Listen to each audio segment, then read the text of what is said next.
হাতগুলো নামাজ যাওয়ার কিন্তু কোনো সিরিয়াল নাই রে বাজার।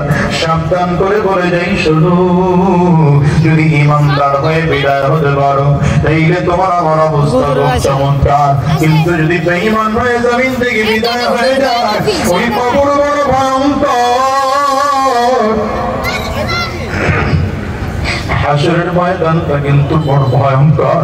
দেখো নবীর সাহাবী ওমর ফারুক রাদিয়াল্লাহু আনহু, কাফির মুশরিকরা যখন হযরত ওমর রাদিয়াল্লাহু আনহুর উপরে আঘাত করলো, আঘাতের কারণে খাদ্য থলি পর্যন্ত কেটে গিয়েছে হযরত ওমরের। হযরত ওমরকে জমিনের মধ্যে শোয়া দেওয়া হলো।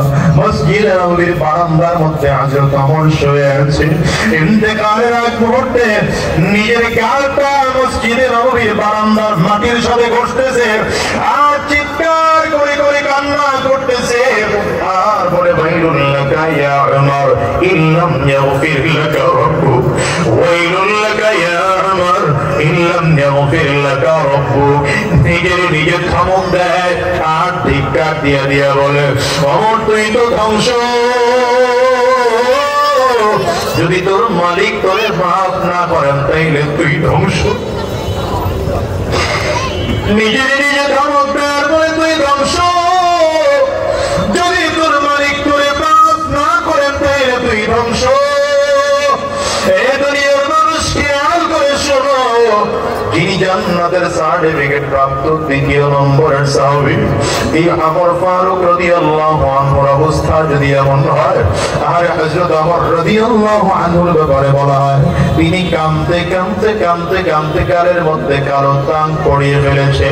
লোকজন বলে, ওমর গালের মধ্যে ঔষধ লাগান, আপনার টান দেখতে ভালো দেখা যায় না।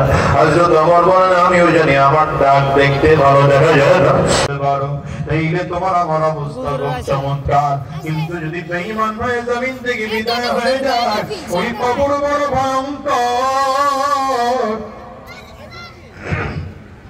হাশরের ময়দানটা কিন্তু বড় ভয়ঙ্কর।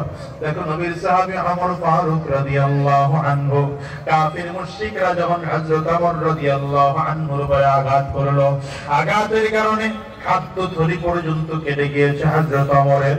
হযরত ওমরকে জমিনের মধ্যে শোয়া দেওয়া হলো।